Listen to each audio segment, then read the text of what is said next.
កក្កដានេះថាគឺមេបញ្ជាការកម្ពុជារបស់សហរដ្ឋអាមេរិកប្រចាំតំបន់មជ្ឈិមបូព៌ាបានព្រមានទៅដល់កងកម្លាំងសហរដ្ឋអាមេរិកដែលនៅទីនោះមិនឲ្យប្រើប្រាស់ cell phone ទូរស័ព្ទដៃថតវីដេអូហើយចែករំលែកតាមបណ្ដាញសង្គមនោះទេបាទពីព្រោះការធ្វើដូច្នេះវាអាចជួយឲ្យអ៊ីរ៉ង់បាទវាប្រហារចំគោលដៅមូលដ្ឋានយោធារបស់សហរដ្ឋអាមេរិកហើយប្រភពនានាបានប្រាប់ទីភ្នាក់ងារសារព័ត៌មាន Reuters ថាគឺយោធាខ្លះដែលដាក់ពង្រាយនៅកន្លែងនោះគឺបាទអាចនឹងត្រូវបញ្ជាឲ្យបាទដកហូតទូរស័ព្ទសិនហើយពេលដែលទៅបំពេញការងារនៅទីនោះការបង្ក្រាបទៅលើការប្រើប្រាស់ទូរស័ព្ទដៃក្នុងការទំនាក់ទំនងគ្នាហ្នឹងគឺអាចជារឿងមួយដែលអាចមានវិបត្តិទំនាស់ផងដែរសម្រាប់ទាហានរាប់ពាន់នាក់ដែលឈរជើងនៅទីនោះដោយសារអ្នកខ្លះគឺនៅប្រើប្រាស់បណ្ដាញទូរស័ព្ទដៃនេះដើម្បីបញ្ជូនសារម្ដងមកកាលមកក្រុមគ្រួសារឲ្យដឹងថាសុខទុក្ខរបស់ពួកគេយ៉ាងណានោះក៏ប៉ុន្តែលោកឧត្តមនាវីឯកបាទ Brad Cooper លោកឧត្តមនាវី Brad Cooper បានបញ្ជាក់បាទនៅក្នុងលិខិតមួយដែលទៅត្រូវបានគេរកឃើញថាអ៊ីរ៉ង់ឥឡូវនេះគឺបាទគេចំណេញពីការដែលមើលឃើញថាតើការវាយប្រហាររបស់ពួកគេនឹងជោគជ័យឬក៏បរាជ័យដោយផ្អែកទៅលើបាទរូបភាពដែលអ្នកសារព័ត៌មានបង្ហោះឬក៏ខាងយោធានឹងបង្ហោះតាមអនឡាញតែម្ដងបាទដែលឧទាហរណ៍ថាពេលអ៊ីរ៉ង់ផ្លោមមកដល់ដាក់មូលដ្ឋានយោធានៅ Jordani ពេលនោះឯងគឺខាងសារព័ត៌មានឬក៏អ្នកយោធានៅទីនោះបញ្ជាក់ថាមិនមានរបួសមិនមានខូចខាតអ្វីគេថតរូបថតអីទៅអញ្ចឹងទៅអ៊ីរ៉ង់គាត់ដឹងថាអូកន្លែងហ្នឹងមិនតាន់ខូចខាតទេអញ្ចឹងដាក់លើកទីក្រោយដាក់មកថែមទៀតបាទអញ្ចឹងជារឿងគ្រោះថ្នាក់មួយបាទដែលជាការមួយដែលអ៊ីរ៉ង់វាតម្លៃតាមរយៈរូបភាពរូបថតនិងរូបភាពវីដេអូដែលថតដោយទូរស័ព្ទរបស់ទាហានដែលចូលជើងនៅទីនោះបាទគឺលោកបានបញ្ចេញបញ្ជាថាគឺការជៀសវាងក្នុងគ្រប់តម្លៃណាទាំងអស់បាទក្នុងការដែលបង្ហាញព័ត៌មាននេះវាប្រៀបដូចជាការបង្ហាញព័ត៌មានចារកម្មដែលបើកចំហបាទព័ត៌មានបើកចារកម្មបើកចំហតែឲ្យបច្ចុប្បន្នបានឃើញដូច្នេះវាជារឿងមួយដែលមានគ្រោះថ្នាក់ទៅដល់យោធិនរបស់សហរដ្ឋអាមេរិកក៏ដូចជាជនស៊ីវិលដែលរស់នៅទីនោះក្នុងបណ្ដាប្រទេសនៅតំបន់ឈូងសមុទ្រប៉ែកផងដែរនេះបើតាមការបញ្ជាក់របស់លោក Cooper ដែលលោកជាមេបញ្ជាការនៃយុទ្ធភូមិភាគកណ្ដាលលោកបានសរសេរនៅក្នុងលិខិតមួយដែលចុះនៅថ្ងៃទី28ខែកក្កដាកន្លងទៅនេះបាទថ្ងៃនេះ30បានន័យថា2ថ្ងៃមុនដែលលិខិតនោះគឺទទួលបានដោយទីភ្នាក់ងារសារព័ត៌មាន Reuters លោកក៏បានអំពាវនាវទៅដល់កងកម្លាំងទាំងអស់បាទឲ្យខិតខំប្រឹងប្រែងធ្វើយ៉ាងណាផ្ដោតទៅលើបញ្ហាសន្តិសុខរបស់ពួកគេនឹងផងដែរបាទដោយលោកបានបញ្ជាក់ថាត្រូវតែធ្វើអញ្ចឹងជាពិសេសពាក់ព័ន្ធជាមួយនឹងទូរស័ព្ទដៃក៏ប៉ុន្តែលោកមិនបានបញ្ជាក់លម្អិតថាតើជំហានទី1ទី2ទី3ត្រូវធ្វើយ៉ាងណានោះទេលោកគ្រាន់តែបង្ហាញជាទូទៅថាត្រូវមានការប្រយ័ត្នប្រយែងបាទចឹងនេះគឺជាព័ត៌មានពីសហរដ្ឋអាមេរិកណាចឹងដូចតែខ្ញុំបានបញ្ជាក់ពីខាងដើមនេះខ្ញុំធ្លាប់បានពន្យល់ហើយបាទគឺខាង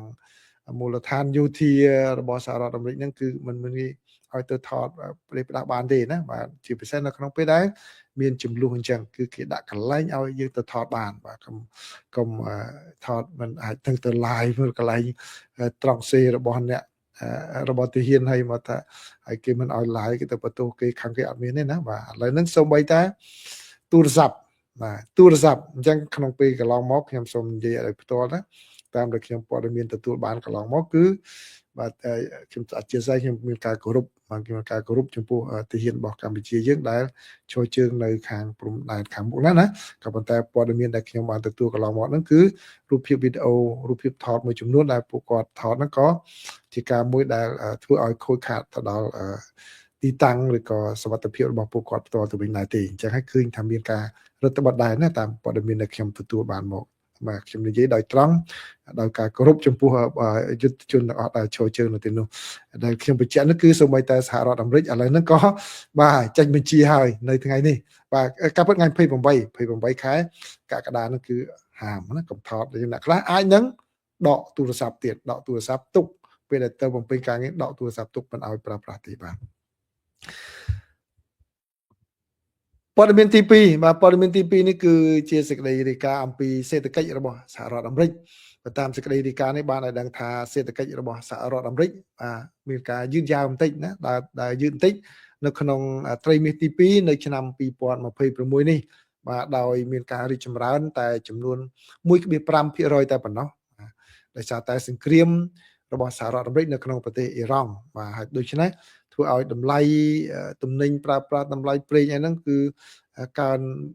ឡើងខ្លាំងជាពិសេសនៅតម្លៃធម្មពល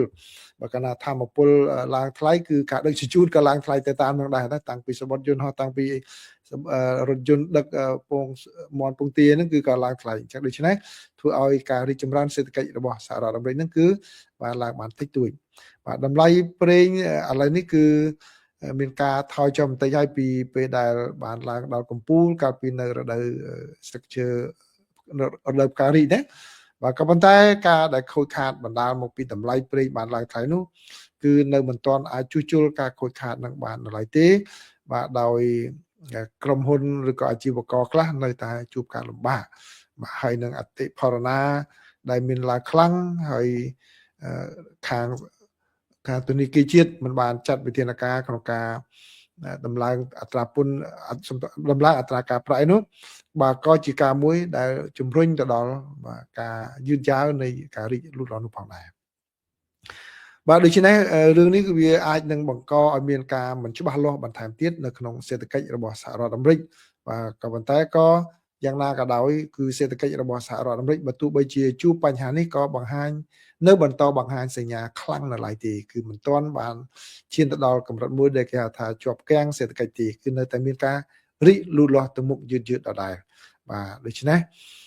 ការរីកចម្រើនលូតលាស់បាទក្នុងរយៈពេលខាងមុខទៀតបាទគឺអាចនឹងមានបើទោះបីជានៅពេលនេះតួលេខគឺបង្ហាញថាការរីកលូតលាស់ហ្នឹងគឺវាយឺតជាងកាលពី3ខែមុនគឺការរីកលូតលាស់សេដ្ឋកិច្ចរបស់សហរដ្ឋអាមេរិកបានឡើងទៅដល់ចំនួន2កណ្ដកសញ្ញា 1% ប៉ុន្តែឥឡូវបានតែ 1.5 អញ្ចឹងដូច្នេះវាតិចជាងការរំពឹងទុកក៏ប៉ុន្តែនៅតែដំណើរការទៅមុខដដែលព័ត៌មានទី2នេះទី3នេះបាទព័ត៌មានទី3នេះមានសារៈសំខាន់ណាស់បាទដែលប្រិមិត្តគួរតែដឹងគឺការប្រកួតប្រជែងគ្នាខាងផ្នែក Satellite បាទផ្កាយរណបរវាងសហរដ្ឋអាមេរិកហើយនិងចិនឥឡូវនេះគឺបើតាមសេចក្តីរាយការណ៍នេះឲ្យដឹងថាចិនឥឡូវនេះតាមទាន់សហរដ្ឋអាមេរិកហើយតើវាមានអត្ថន័យយ៉ាងណានៅពេលដែលបច្ចេកវិទ្យាខាងផ្កាយរណបរបស់ចិនតាមទាន់សហរដ្ឋអាមេរិកនេះបាទពីព្រោះអីក្នុងពេលកន្លងមកគឺជាមហិច្ឆតារបស់ចិនតែម្ដងគឺមហិច្ឆតារបស់ចិនចង់ដើរតួជាអ្នកនាំមុខគេនាំមុខសហរដ្ឋអាមេរិកទៀតនៅក្នុងវិស័យលំហអាកាសបាទអំណាចពីលើមេឃនេះបាទហើយចិនគិតខំប្រឹងប្រែងអភិវឌ្ឍនៅបច្ចេកវិទ្យាផ្កាយរណបរបស់ខ្លួននឹងយ៉ាងច្រើនបាទក្នុងនោះគឺឥឡូវនេះចិនបានធ្វើបានហើយក្នុងនោះគឺគាត់បានធ្វើទំនើបកម្មឲ្យប្រសើរឡើងនៅប្រព័ន្ធបង្ហាញទិស GPS របស់គាត់បាទហើយនឹងក៏គាត់បានធ្វើឲ្យប្រសើរឡើងនៅសមត្ថភាពនៅក្នុងការតាមចាប់គោលដៅនៅលើដីបាទដោយពីចម្ងាយតែម្ដង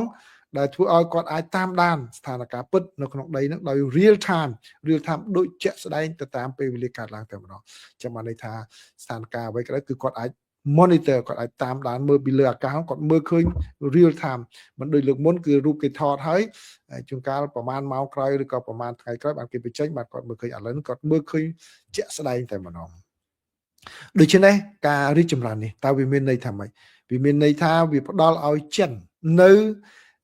ការស៊ើបការបាទព័ត៌មានស៊ើបការកាន់តែប្រសើរជាងមុនហើយគឺបានបង្ហាញឲ្យចិនអាចប្រើប្រាស់នៅមីស៊ីលឬក៏គ្រាប់ដែលបាញ់ទៅចំគោលដៅជាក់ច្បាស់ជាងមុនទៅទៀតដោយសារតែមានប្រព័ន្ធរ៉ាដាពីលើគេជួយតម្រង់ទិសបាទ ដូច្នេះជាសក្តានុពលគឺអាចនឹងធ្វើឲ្យចុះខ្សោយទៅដល់អំណាចការបង្ហាញអំណាចយោធារបស់សហរដ្ឋអាមេរិក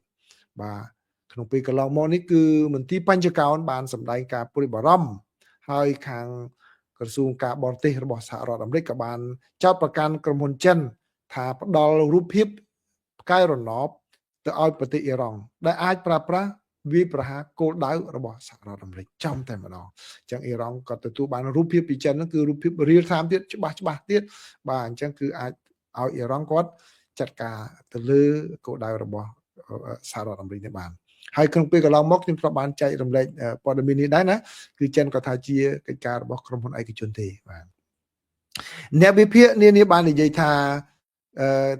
ទស្សនៈរបស់ទីក្រុងប៉េកាំងទៅលើបញ្ហាលំហអាកាសនេះបាទគឺជាគន្លឹះដ៏សំខាន់ណាស់នៅក្នុងការប្រកួតប្រជែងខាងភូមិសាស្ត្រនយោបាយជាមួយនឹងសហរដ្ឋអាមេរិកហើយគឺឥឡូវនេះចិនអាចធ្វើកិច្ចការបានច្រើនណាស់បាទ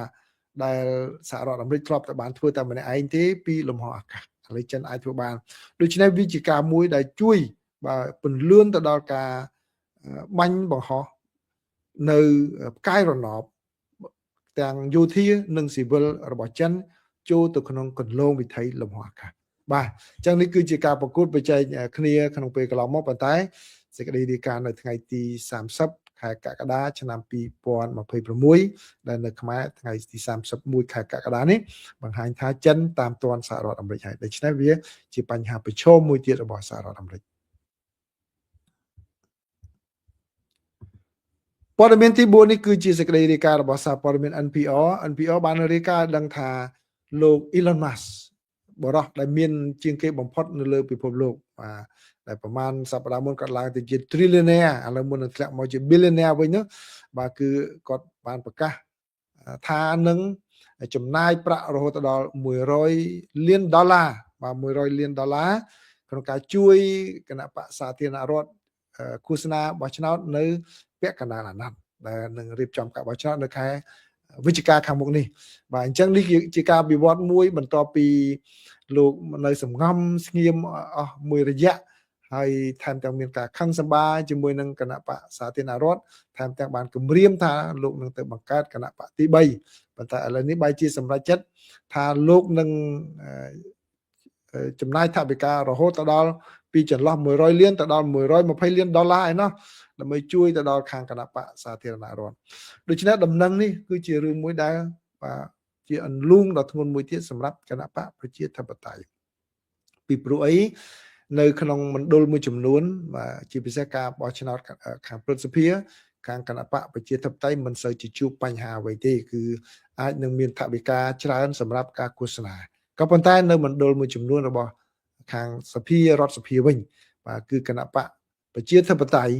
បាទមានភាពត្រដាបត្រដួសនៅក្នុងការរីអង្គាសថវិកាសម្រាប់ធ្វើយុទ្ធនាការឃោសនាបោះឆ្នោតនេះ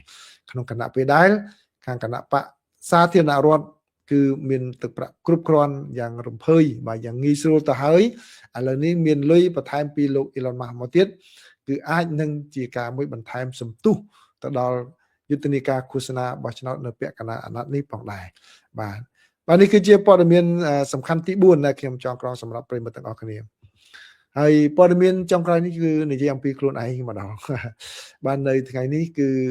បេក្ខជនសម្រាប់ជាប្រធានរបស់ USAGM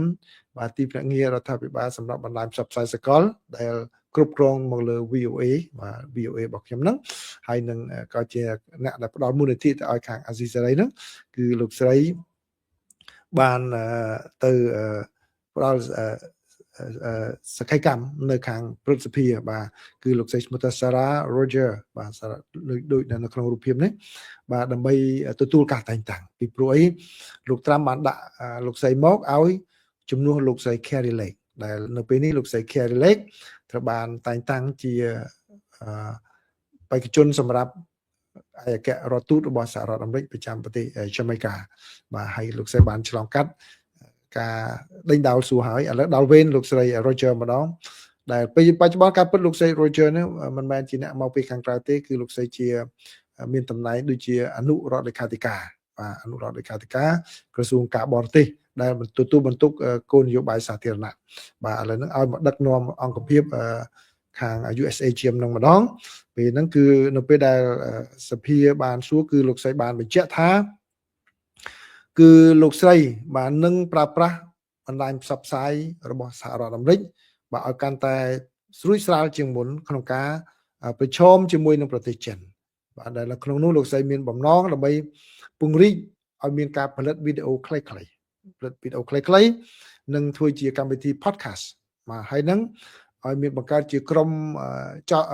ពិភាក្សាគ្នាជាមួយនឹងក្រុមដែលនៅខាងក្រៅប្រទេសនៅខាងក្រៅប្រទេសនេះបាទដូច្នេះនេះគឺជាអ្វីដែលលោកស្រីបានបញ្ជាក់ប្រាប់ខាងគណៈកម្មាធិការតែងតាំងរបស់សភាបាទដោយលោកស្រីបានបញ្ជាក់ថាតំបន់អាស៊ី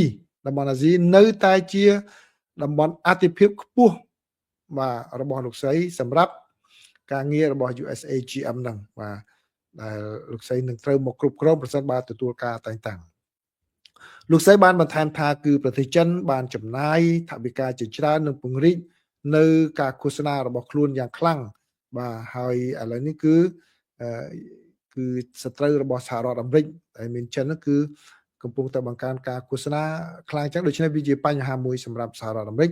ដែលសហរដ្ឋអាមេរិកត្រូវតែតបតវិញបាទដូច្នេះនេះគឺជាការថាជាចំណុចសំខាន់នៅក្នុងយុទ្ធសាស្ត្រការទូតសាធារណៈរបស់លោកស្រីបាទអញ្ចឹងគឺ VOA ហ្នឹងគឺជាផ្នែកមួយដែលគេថា soft power គឺអំណាចទន់បាទនៅក្នុងការផ្សព្វផ្សាយឲ្យគេយល់អំពីសហរដ្ឋអាមេរិកបាទនៅក្នុងពេលសវនកម្មនោះលោកស្រី Roger បានអះអាងថាការឃោសនារបស់ខាងចិនគឺបានបង្កើនយ៉ាងខ្លាំងហើយជាការមួយជំរុញនៅគោលនយោបាយឆ្វេងនិយមបាទហើយនៅប្រឆាំងនឹងអ៊ីស្រាអែលផងដែរតាមរយៈការផ្សព្វផ្សាយតាមបណ្ដាញសង្គមរបស់ពួកគេបាទហើយមានការសហការគ្នាក្នុងការផ្សព្វផ្សាយព័ត៌មានคล้ายៗបាទដូច្នេះគឺខាង USAGM បាទនឹងខិតខំពង្រីកនៅការផ្សាយរបស់ខ្លួនឲ្យលើសពីទម្រង់នៃការផ្សាយធម្មតាដោយមានការធ្វើជាវីដេអូខ្លីៗមាន podcast មានការពិភាក្សាជាមួយនឹងក្រុមនៅខាងក្រៅប្រទេសនេះបាទហើយនឹងក៏ធ្វើយ៉ាងណាផ្ដល់នៅព័ត៌មានឲ្យបានទាន់ពេលវេលាផងដែរបាទហើយអាស៊ីនៅតែជាចំណុចសំខាន់របស់លោកស្រីដដែលបាទនៅពេលដែលចុងក្រោយនៅពេលដែលសភាសួរគាត់ថាចោះលោកស្រីឃើញថា USAGM បានដាក់ឲ្យបុគ្គលិកជាង 1000 នាក់បាទបានឈប់សម្រាករដ្ឋបាលតើលោកស្រីនឹងយកពួកគេមកធ្វើការវិញឬយ៉ាងណាបាទលោកស្រីបានមានប្រសាសន៍ថាគឺលោកស្រីមានការបដិញ្ញាចិត្តនៅក្នុងការកសាងនៅទីភ្នាក់ងារនេះឡើងវិញបាទក៏ប៉ុន្តែលោកស្រីមិនបញ្ជាក់ឲ្យច្បាស់ថាតើបុគ្គលិកចំនួនប៉ុន្មានដែលលោកស្រីនឹងយកមកធ្វើការវិញនោះទេលោកគឹកណាតតែលោកស្រីទទួលការតែងតាំងជាផ្លូវការពីព្រឹទ្ធសភារបស់សហរដ្ឋអាមេរិកបាទនេះគឺជាសេចក្តីរាយការណ៍របស់ South China Morning Post មានសេចក្តីរាយការណ៍របស់ Politico ក៏មានផ្សាយដែរហើយសារព័ត៌មានជាច្រើនក៏បានផ្សាយដែរប៉ុន្តែខ្ញុំដកស្រង់ South China Morning Post ដោយសារតែគាត់ផ្ដោតទៅលើគេថាជ្រុងមុំនៃប្រទេសចិនបាទអញ្ចឹងដូច្នេះគឺសូមបន្ថែមយោបល់នេះគឺឃើញបាទថាខាងលោកស្រីបាននិយាយនេះគឺវាស័ក្តិសមជាមួយនឹងស្ថានភាពនៅពេលបច្ចុប្បន្នបាទអញ្ចឹងហើយដូចតែខ្ញុំធ្លាប់បាននិយាយប្រាប់ប្រិយមិត្តខ្ញុំអត់មានអីជាអាចកំបាំងទេសូម្បីតែលោកស្រីនិយាយនៅក្នុងសវនកម្មនេះជាសាធារណៈដែរអ្វីដែលជាការផ្ដោតសំខាន់របស់ USAGM បាទ USAGM គឺ VOA នៅតែម្ដងគឺយើងផ្ដោតទៅលើការផ្សព្វផ្សាយពីសហរដ្ឋអាមេរិកពីសហរដ្ឋអាមេរិកដើម្បីប្រឆាំងនឹងព័ត៌មានคล้ายៗដែលនិយាយមិនពិតពីសហរដ្ឋអាមេរិកឧទាហរណ៍ដូចជាបាទក្នុងពេលកន្លងមកបើតកតទៅនឹងកម្ពុជាអញ្ចឹងគឺមេ FBI គាត់ទៅជួបមេដឹកនាំកម្ពុជាតែពីរឿងកិច្ចសហប្រតិបត្តិការគ្នាដើម្បីបង្ក្រាប scam អញ្ចឹងប៉ុន្តែមានក្រុមផ្សាយព័ត៌មានคล้ายៗហ្នឹងទៅជាបង្កើតរឿងឯណាមេ FBI ហ្នឹងទៅតាមចាប់តាមនេះអីណាច្រើនទៀតអញ្ចឹងដូច្នេះនេះជាទូនាទីរបស់ VOA ហើយនៅក្នុងការផ្សព្វផ្សាយឲ្យបានដឹងថាអ្វីទៅជាបេសកកម្មពិតរបស់មេរបស់ FBI ទៅស្រុកខ្មែរហ្នឹងបាទដើម្បីជៀសវាងការផ្សាយព័ត៌មានคล้ายៗហ្នឹងបើធ្វើឲ្យស្អប់មកដល់សហរដ្ឋអាមេរិកវិញបាទដូច្នេះអ្នកមួយចំនួនដែរគេគ្រប់គ្រងរដ្ឋាភិបាលកម្ពុជាគេច្បាស់ជាស្អប់សហរដ្ឋអាមេរិកបើគេជឿព័ត៌មានคล้ายៗហ្នឹងគេថាអាមេរិកមកនិយាយប្រេះប្រដាបាទឧទាហរណ៍ដូចក្នុងពេលកន្លងមកមានរឿង Maduro អញ្ចឹងបាទ មេរិកទៅចាប់ម៉ាដូរ៉ូអញ្ចឹងបាទចឹងទៅមានព័ត៌មានคล้ายៗផ្សាយថាអូអាមេរិកត្រៀមទៅចាប់មេដឹកនាំកម្ពុជាកម្មអីទៀតបើគាត់និយាយហ្នឹងគឺផ្សាយដើម្បីខឹងមេដឹកនាំកម្ពុជាក៏ប៉ុន្តែភ្លេចនឹកឃើញថាអ្វីដែលគាត់ផ្សាយហ្នឹងគឺជាការបង្ខូចសហរដ្ឋអាមេរិកថាសហរដ្ឋអាមេរិកដើរធ្វើទៅពីអញ្ចឹងបាទក្នុងនេះគឺទៅជាខ្ញុំមើលពីជ្រុងសហរដ្ឋអាមេរិកវិញថាទៅជារឿងថាអាមេរិកនឹងដើរធ្វើទៅពីចាប់គេខុសរឿងអត់ខុសរ៉ាវអញ្ចឹងបាទដូច្នេះជាទូនីតិរបស់ VOA ឬក៏ USAGM ទៅផ្សាយឲ្យដឹងថាមិនមែនជារឿងដែលសហរដ្ឋអាមេរិកទៅធ្វើការនោះទេហើយអ្វីដែលផ្សាយឲ្យច្បាស់ពីសហរដ្ឋអាមេរិកដូចតែខ្ញុំបាននិយាយអញ្ចឹងគឺផ្អែកទៅតាមខាងលោកបេក្ខជនឯករដ្ឋទូតសហរដ្ឋអាមេរិកសម្រាប់ប្រចាំប្រទេសកម្ពុជានោះគឺគាត់បញ្ជាក់យ៉ាងច្បាស់តែម្ដងបើកាលណាគាត់ទៅធ្វើការនៅកម្ពុជាគឺគាត់ត្រូវ engagement ជាមួយនឹងខាងរដ្ឋាភិបាលកម្ពុជាគឺធ្វើការជាមួយនឹងតែម្ដងនេះជាព័ត៌មានដែលខាង VOA ឬក៏ USAGM នឹងទៅផ្សាយឲ្យជាព័ត៌មានពិតយ៉ាងដើម្បីកុំឲ្យមានអ្នកដែលកេងប្រវ័ញ្ចពីសហរដ្ឋអាមេរិកទៅនិយាយផ្សាយព័ត៌មានคล้ายៗបាទអញ្ចឹងលោកស្រីផ្ដោតទៅលើបញ្ហាហ្នឹងបាទបញ្ហាហ្នឹងដែលជាអតិភិបនៅក្នុងការទប់ជាមួយនឹងខាងចិនផងបាទនឹងទប់ជាមួយនឹងការផ្សព្វផ្សាយព័ត៌មានคล้ายៗពីសហរដ្ឋអាមេរិកផងបាទអញ្ចឹងអរគុណប្រិយមិត្តច្រើនណាអរគុណប្រិយមិត្តច្រើនដែលបានចូលមកទទួលយកការចែករំលែកព័ត៌មានរបស់ខ្ញុំនេះបាទឥឡូវនេះចូលមើលប្រិយមិត្តមានសំណួរអីសំទោសបរមីសៃហៈតើលោក Elon Musk អាចក្លាយជាប្រធានាធិបតីនាពេលអនាគតដែរឬទេអត់ទេពីព្រោះលោក Elon Musk អត់កើតនៅសហរដ្ឋអាមេរិកទេរៀមវេលាបងតាថៃអាចជួយជើងលើដីខ្មែរបានយូរប៉ុន្មានទៀតខ្ញុំអត់ដឹងដែរប៉ុន្តែពីស៊ីសងលើការប្រឹងប្រែងខាងផ្នែកការទូតហើយនឹងការចរចាគ្នាបាទអញ្ចឹងវាមាន3ដំណាក់កាលដែលខ្ញុំមើលឃើញថាជារឿងមួយដែលអាចនឹងឈានទៅដោះស្រាយបានរឿងទី1ការចរចាទ្វេភាគីរវាងកម្ពុជានិងថៃនេះតើទៅបើកច្រកមិនមានការសម្បទានគ្នាយ៉ាងម៉េចបើកច្រកអីទៅអាចនឹងគាត់ដកទៅវិញពេលណាអញ្ចឹងទៅមួយពីរគឺបានន័យថាសម្ពាធពីអន្តរជាតិសម្ពាធពីអន្តរជាតិដែលខាងកម្ពុជាកំពុងធ្វើទាំងខាងការទូតខាងផ្លូវច្បាប់អាហ្នឹងគឺត្រូវតែមានសម្ពាធហ្នឹងទើបបានថៃគាត់ដកឬក៏ទី3គឺសម្ពាធផ្ទៃក្នុងរបស់ថៃហ្នឹងតែម្ដងដែលខ្ញុំគិតថារដ្ឋាភិបាលអនុធានតើខ្ញុំមិនទាន់សន្និដ្ឋានណាអ្វីដែលខ្ញុំគិតគឺថាតើរដ្ឋាភិបាលអនុធានអាចនឹងកាន់រហូតដល់ចប់អាណត្តិដែរឬទេបាទពីព្រោះឥឡូវនេះគាត់ខិតខំប្រឹងប្រែងយកចិត្តទៅហ៊ានក៏ប៉ុន្តែបាទរឿងសេដ្ឋកិច្ចគាត់កំពុងតែជួបបញ្ហាដែរអញ្ចឹងតើក្រុមអ្នកគេហៅថាពួកជ្រុលនិយមឬក៏ជាតិនិយមជ្រុលរបស់ថៃហ្នឹងគាត់ទ្រាំបានប៉ុណ្ណាជាមួយនឹងការដោះសាររបស់លោកអនុทิនម្ដងហើយម្ដងទៀតហ្នឹងបាទអញ្ចឹងដូច្នេះសម្ពាធ3ហ្នឹងដែលខ្ញុំមើលឃើញខ្លាំងហ្នឹងថាតើអាចនឹងទប់បានពេលណាបាទអញ្ចឹងសម្ពាធមួយណាក៏ដោយក៏មិនអាចនឹងមើលរំលងបានដែរណាគឺត្រូវមើលចំណុចហ្នឹងបាទ